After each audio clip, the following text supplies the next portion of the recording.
Hi guys, welcome back to our week 7. Yeah, week 7 online meeting. I see people's already here. Jonathan's here, Crystal's here, Andrew's here. So let's talk about the stuff. Now, there have been many requests from people who couldn't come to the meeting and ask me how they can also get some extra credit for the meeting. So let's make a little change. From this point on, so from this meeting and all future meetings, if you participate live, instead of getting 2 points on each test, you'll be getting 3 points for each test. So that's a little extra for you guys who's already here. And then for any who couldn't be here live, if you watch this meeting at your own time, and then make sure post a comment and in the comment section. By the end of the week, at least before the start of the next meeting, I will give you 2 points on each test. All right, so make sense? So which means if you come, show yourself and then make sure to put in your comment in the chat box, sign in, and I'll get you 3 points. And then if you couldn't come live and if you watch at home in later time, make sure putting a comment in the comment section at the bottom of the video. And then by end of the week, so probably every Tuesday, I'll collect all the names on there and then give you guys 2 points for every week you watch later. Okay. All right. So so let's get started for this week material. Now also guys, check your exam 1 grade. Putting the extra credit in, but I don't know if I got everybody on there. So check your grade. Make sure the extra credit is correct, and if it's anything that's different or anything you feel that you didn't get credit for, let me know and I'll adjust them for you. Okay. So for this week, we're gonna talk about chapter 9. Let me find the PowerPoint. Where's my PowerPoint? Here we go.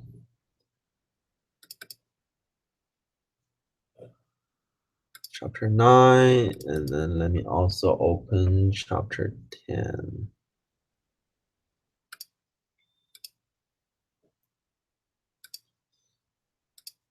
Okay, let me do screen sharing.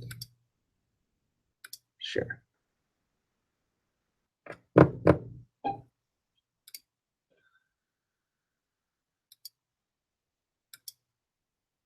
right, so let's start on chapter 9. So chapter 9, international trade. Now this is based on your chapter 7. So it is about consumer surplus and producer surplus and also debt weight loss. So let's get started. Now, first concept, something called PW, or the world price. So world price is the price everybody else pay for. So which means that if you produce something, let's say you produce computers, and then if you sell your computers in your own country for $500, so that $500 is your domestic price. That's how much you're selling them for. And then the world price is the price everybody else sell them for. So if everybody else sell them for $1,000, then that will be the world price. So if your domestic price is lower than world price, then you have an advantage. Then you should export the good. But if your domestic price is more than world price, that means you have a disadvantage. Then you should import this good. So whenever you look at the domestic price and world price, we're basically making a comparison and then figure out the direction of the trade. So domestic price is lower, then we're going to export the good, and then domestic price is higher, we're going to import the good, and the vice versa. We're going to compare the world price. So let's look at the example here. Suppose we had this soybean market over here, and then currently the price is $4 per ton. Now, let's suppose our world price is $6. So what do you think we should do? Should we import or should we export? Now remember, we're making a comparison between your PW and PD. Wow, that looks horrible. I don't know why it looks like that. So if your PW, now in this case over here, our PD is $4. PW is $6. So PW is more, PD is lower. So our domestic price is cheaper, world price is more expensive.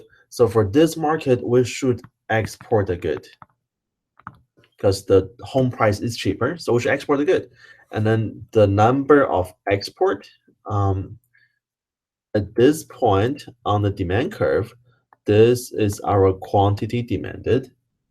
And then this point on the supply curve, this is the quantity supplied. So our company making 750 unit, our consumer only buys 300 unit, then the difference of 450 unit, this is the number of export. All right, makes sense. So first, look at the price level. So at $6, how much is our quantity supplied, and then how much is our quantity demanded? And then if your quantity supplied is more than quantity demanded, then we have a not a surplus but an export. And then for this export, is just the numerical difference between the 2 points. Okay. Hi, Mai. Hi, Clark. How are you? All right. Now let's look at the surplus from chapter 7. So before trade, our consumer surplus is this is consumer surplus here. So above the $4, below the demand curve. So area A and B is our consumer surplus, and then producer surplus will be below the price line, above the supply curve. So C is our producer surplus, and then total surplus is total A, B, and C. Now with a tax, this will be the new price. And when you have a new price, you're going to have a new consumer surplus and producer surplus. So at $6, your new consumer surplus will be just area A now. So above your price line, below the demand curve, that is your new consumer surplus. So just area A. And then for producer surplus, will be below the price line, above the supply curve. So that will be area B, C, and D. And then our total surplus is A, B, C, D. So if you compare the before trade and with trade, we gain an extra area of D here. And this gain of area D, we had a name for it. This gain from trade is called gains from trade. Okay, so this gain from trade is the benefit of trade. That's why we trade. Okay, and that's why trade is better, at least for this market over here. By exporting the good, even though consumers are worse off, because consumers before they were having A and B, but now with trade, consumer only have area A now, so consumers are worse off, but the producers are much better off. So the gain from producers is more than losses from consumers. Therefore, we gain an extra area, and then this why trade is better for, at least for exporting countries. All right, so this is for exporting market. Now next, let's look at the importing market. Now for this importing countries, this is how you tell if it's importing. So before trade, our domestic price, so PD, is at 3,000, and then PW is at 1,500. So if your PD is more than PW, that means we do everything expensive. Though that's not good. So this shows a disadvantage. So for this market, we should import the good. So once we import, on this point, this is the quantity demanded. This is quantity supplied. So we demand 600, and then the domestic producers only produce 200. That means this difference over here, the difference 400. This is the number of import. So your domestic company only make 200 TVs, and then we buy the other 400 TVs from other countries. All right. Now next, let's look at our consumer surplus and producer surplus. So before trade, your consumer surplus, this is the price line before trade. So before trade, consumer surplus is area A, and then producer surplus is, so let me write it over here. So consumer surplus is area A, And then producer surplus is area B plus C. And then total surplus is A, B, C. Now, with trade, the price goes down to your world price. So this is the new price now. So with trade, your consumer surplus is more now. So consumer surplus is a big triangle now. So this is your new consumer surplus. So that's area A, B, and D. And then producer surplus is smaller now. So this is producer surplus. So just a C. And then your total surplus is A, B, C, D. So if you compare the total surplus before trade, total surplus after trade, we do. This is a very ugly D. Oh my God, just making it worse. So that's a D. Okay. So we do gain this area D here. So this is called gains from trade. Okay, so this is why even for an importing country, trade is good. Then we do gain a little extra with trade. All right, makes sense. So from what we just did, that when your domestic price is lower than world price, we should export the good. And then once we export the good, the consumer surplus goes down, so consumers are worse off because now consumer will need to pay a higher price for the market. The producer surplus is more because producers are able to produce more good at a higher price. Your total surplus is more. And then on the other side, that if your domestic price is more than world price, we should import the good. And once we import the good, the consumer surplus goes up, so consumer benefiting by paying lower price. Producer surplus goes down because producer surplus is decreasing since they're getting a lower price on the good. And then total surplus is increasing. Now, if you compare the two here, the similarity is this part.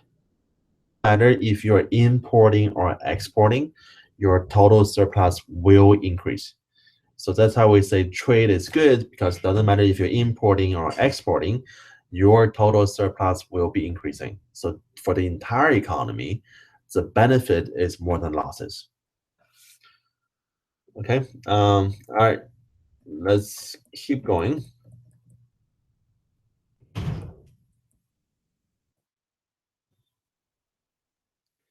Oh, there is one definition. I don't think the PowerPoint or the book mentioned very clearly.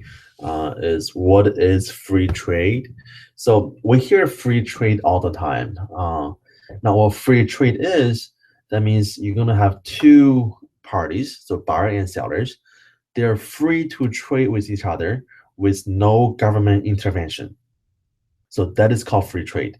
That means there's no tax, there is no price ceiling, there's no price floor, there is no tariff, there's no quota. So government's not even part of it. So it's purely between buyer and seller. That is called free trade.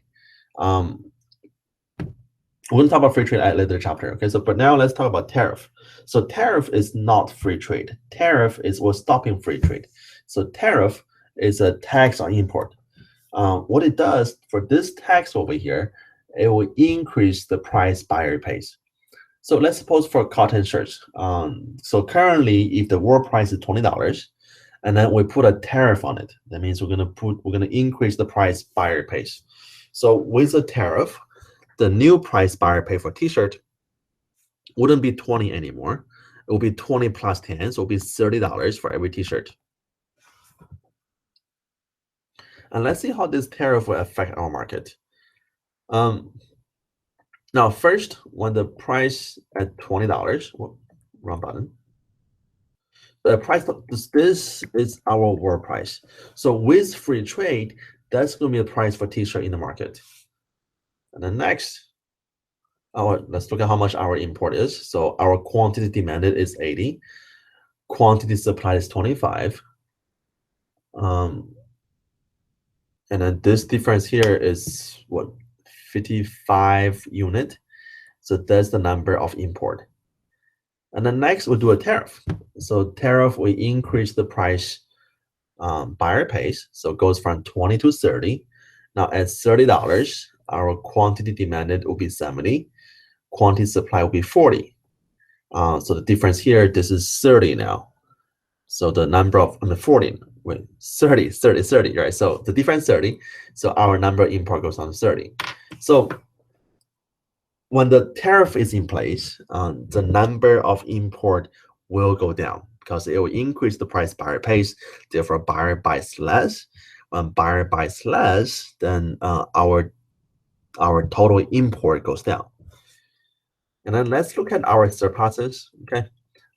So with free trade, so with no government intervention, when the price was at $20, at $20, our consumer surplus is A, B, C, D, E, F. So this big triangle here is our new consumer surplus.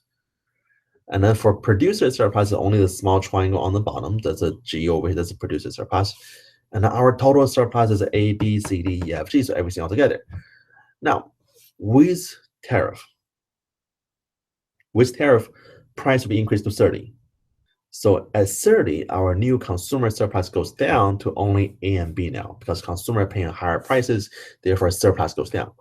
And then for producers, producers will be better off with this tariff because for producers, they'll be able to sell their good at a higher price. So producer surplus will be areas C and G. We also have some government tax revenue because this tariff is a tax.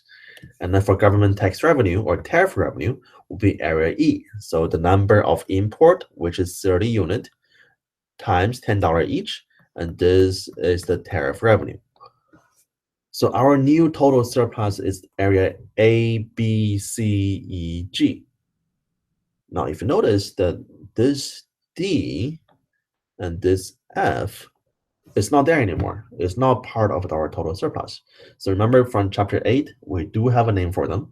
So for D and F, we call them the dead weight loss. Remember dead weight loss, it means the decrease in total surplus that's result from a market distortion, such as a tax. Okay, and tariff is a tax. So this is inefficient for the market and is bad for the market. All right. All right. Does anybody have any question at this point for the surpluses? Ooh.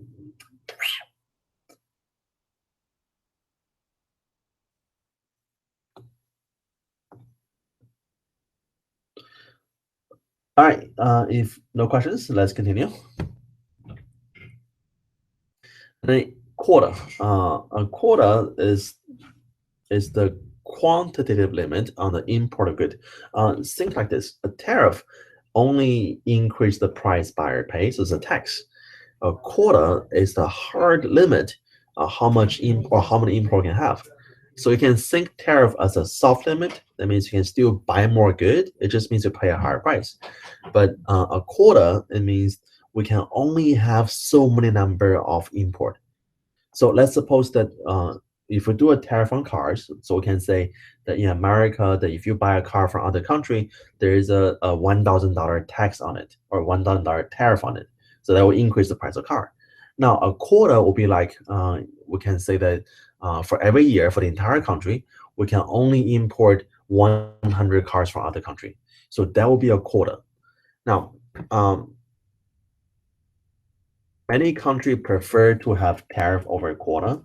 And the reason why that is, with the tariff, the government can collect some tax revenue. With quota, there is no government tax revenue. So that's why government prefer this tariff revenue over no tariff revenue. Therefore, we prefer tariff over quota. All right. So that's quota. Now there are a couple arguments for restricting trade. The first argument is jobs. Now, if you guys watch South Park, you know what? Let me see if I can find this video for you. Discard.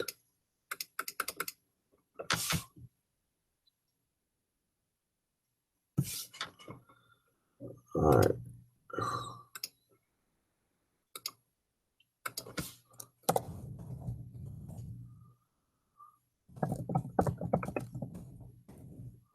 Spark jobs. This video. They took our jet. Whoa! That's too loud.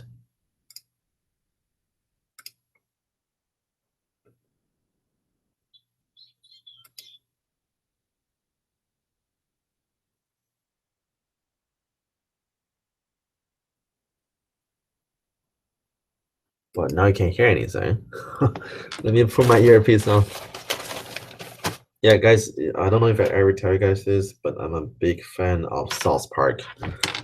South Park is actually pretty educational. There are a lot of stuff on South Park that's pretty accurate. Okay, here, let's start from the beginning.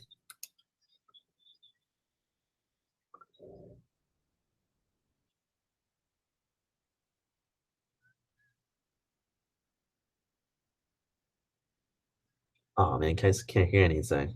Okay, you know what? Never mind. I guess you can watch this at home. Okay, so just type in South Park, and just type in South Park, and then do jobs, and then you can see this video on your own. Now, so the number one argument against free trade is the job argument. That every time you do trade, especially importing goods from other country, this will take trade away, which is bad, and we don't like that.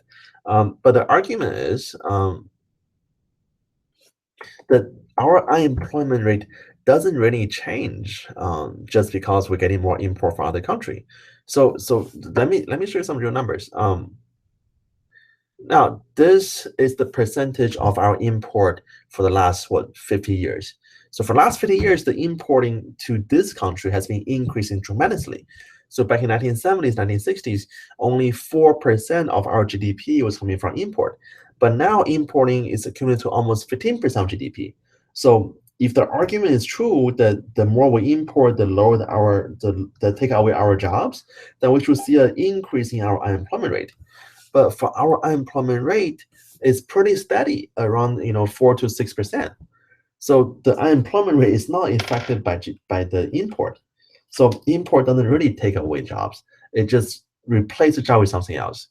Um, if you guys think back, I don't know. I'm not sure if any of you guys are older than or born in 1970s, but 40 years ago, this country was driven by its manufacturers. So 40 years ago, the majority of the economy was dominated by manufacturers. But now our economy is more half and half. So half in the service industry, half in the manufacturing industries. And then many jobs that was lost in the manufacturers, they are now turned into service industry jobs. So the economy is changing and the economy is adjusting for it. So trade doesn't have a very big negative impact on jobs because the economy will self-adjust. And then the second argument against trade is the national security argument. That if we just keep buying stuff from other country, then what if we get into a war? So imagine that if US always buying, let's say, our weapons from China, what if China and US get into a war and then we couldn't get our weapons anymore? So this is a very valid argument. So it is true that it is a big national security response, but the problem is that many companies or many industries will try to argue that their good is a part of our national security. Now, weapons or necessities, those are very common stuff. So your missiles, your tanks, those are national security. Maybe you can go a little further. We can say that bread, food, basic necessity, that's also national security. But what about like t-shirt? What about jeans? What about shoes? Are those also for national security? And then what about backpacks? What about pencils? So almost every single industry will try to put a label of national security on it, and then they would all try to argue for protection against trade. So that's a very big gray area over there. Okay, um, and then the next one is the infant industry argument. That for many small companies, when they're at their infant stage, so when they're just starting, they need some little help. to compete against other companies before they're mature enough to compete by themselves. So that's an infinite industry argument. Now, for economists, um, it's hard to decide. It's hard for government to decide when the industry is mature enough, or at least which industry has a chance to compete against other countries once they're mature. So it's hard for government to pick which one to protect, which one not to protect. Okay. Um, and the last one, unfair competition. Now this argument is used against country like China, country like Mexico, a lot, very often. They're saying that producer in those countries, they have unfair advantage over producers in our country. So for example, like government subsidy. Um, so there is one, what was it? I think it was a school driver or school, which one of those. So it was arguing for, the argument is that the Chinese government is paying the Chinese companies to produce those goods below cost. Therefore, they have an advantage in America. And then, which means our US company, our steel company in America cannot compete against the cheap steel in China because the government in China is paying part of the production cost. Therefore, the steel price in China is cheaper. Now, that is true. The company over here cannot compete because those Chinese government, they do pay a lot of money to the steel industries. But for our consumers, this benefit is tremendous, because now that means the Chinese government is paying for our US steels. So when our US consumer buying those steels from China, they're at a very, very low price. So the China, remember, with trade, even though our US company might be worse off, but the US consumers are much, much better off. I guess I think this topic was on the last debate on Sunday between Trump and Clinton. And then so I think it was about the topic of steel from China. So Clinton said, the U.S. What was it? I think Clinton said the U.S. was China was artificially lower the price of steel in China, and then Trump was buying those steel at a much lower price, and then to build his own hotels, right? So that's not a. I mean, on surface it's very bad, because on surface it means many jobs in America, they're gone now.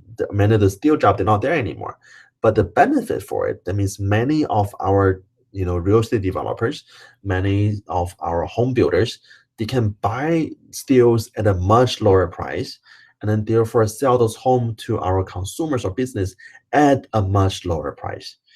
So the benefit is more than the losses from the individual companies who produce deals. All right, that's that.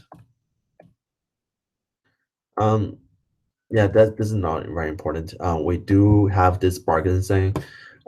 So many times when U.S. is negotiating with other countries, we do use trade as a bargain chip.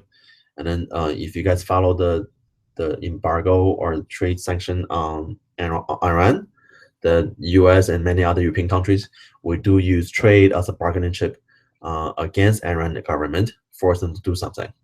So the control on the nuclear proliferation. Okay, so we basically says that if Iran keep producing, nuclear grade something. So if Iran still producing this nuclear stuff, the U.S. and European countries will stop trading with Iran. So that's a bargaining chip against Iran. Okay. All right. Plutonium? I don't remember. It's one of those special nuclear chemicals. All right. I think this is the last slide for chapter 9. So some trade agreement.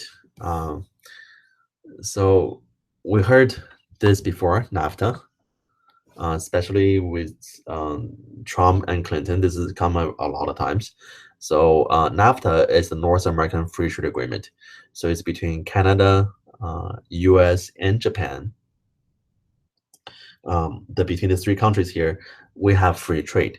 So whatever produced in one country is sold in other country at no tariff, no government control, no government intervention. That's a NAFTA. Okay. All right. Let me see. This is it for chapter 9. And let's talk about chapter 10.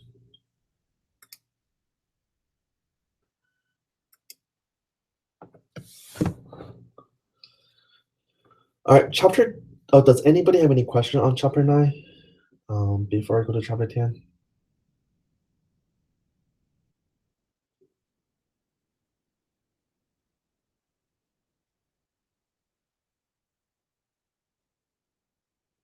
All right, so guys, if no questions, let's start on chapter 10.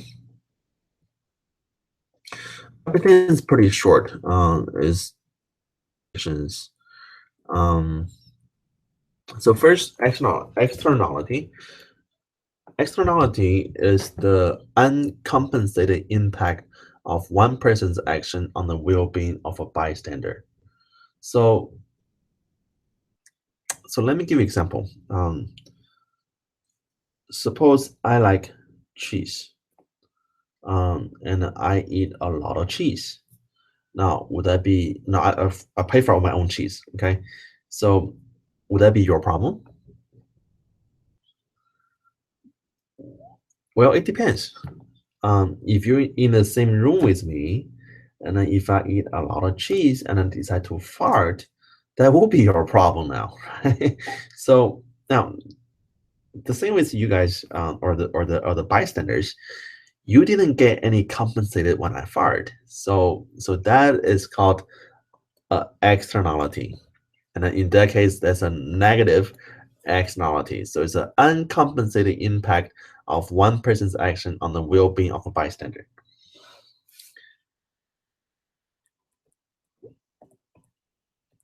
All right, so example for a negative externality, pollution is always a negative externality. So when we pollute, now even though consumer pay for the good, but we also have bystanders who is suffering from pollutions. I mean, for example, anybody here want to move to Baytown? Baytown off I-10 and 225? No? Well, Baytown is still part of America.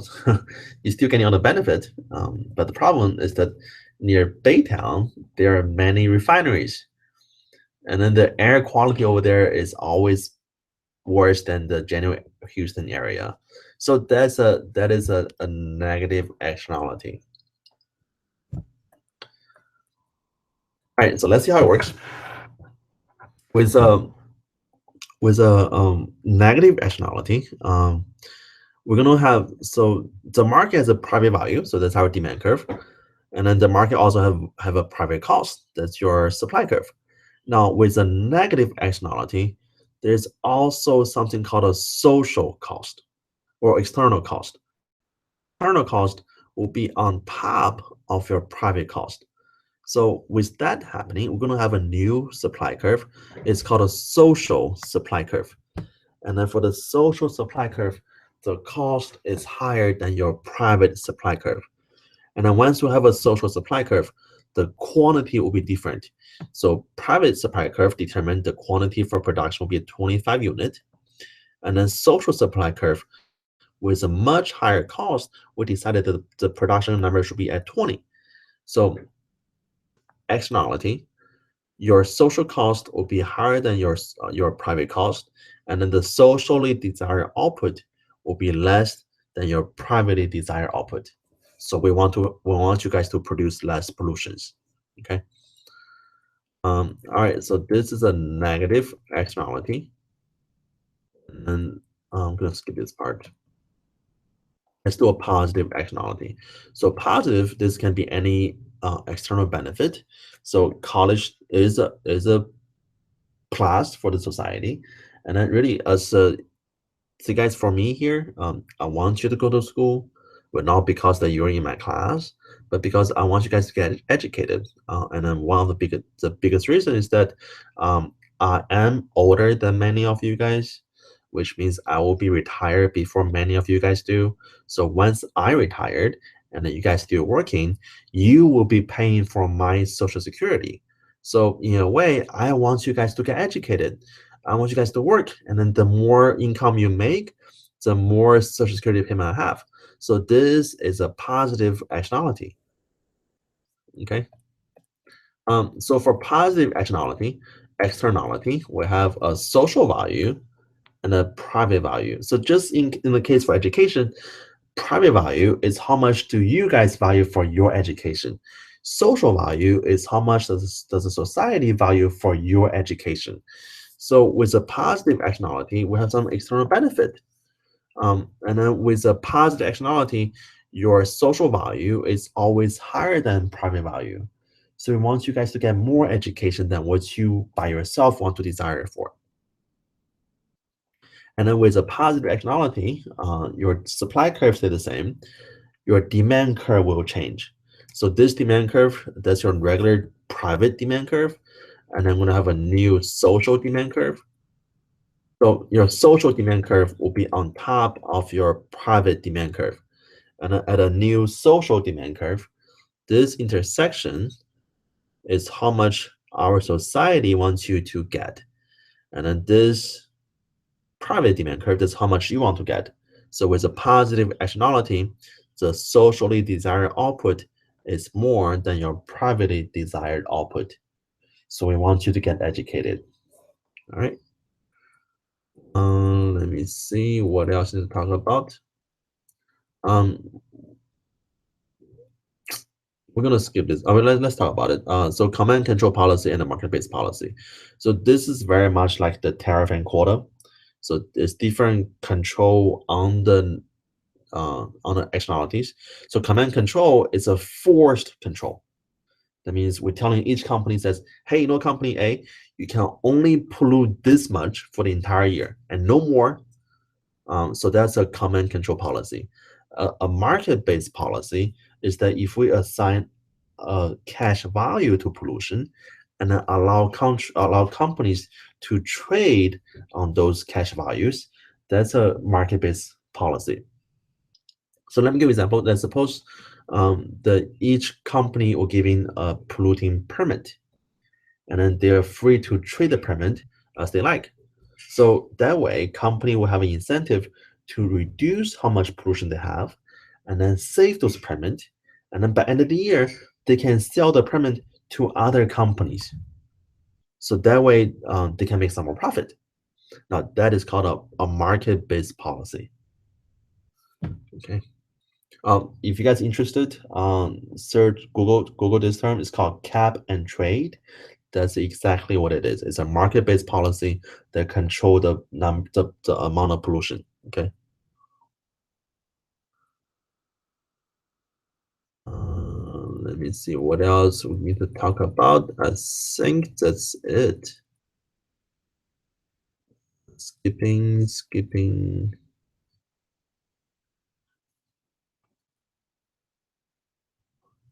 Oh, that's not important. Um, definition. So transaction cost is the cost of parties incurring the process agreeing to and following through a bargain. Yeah, that you guys got that. That's pretty definition stuff. Straightforward. All right. Okay. So does anybody have any question over this chapter? So for chapter 10. Any question, guys?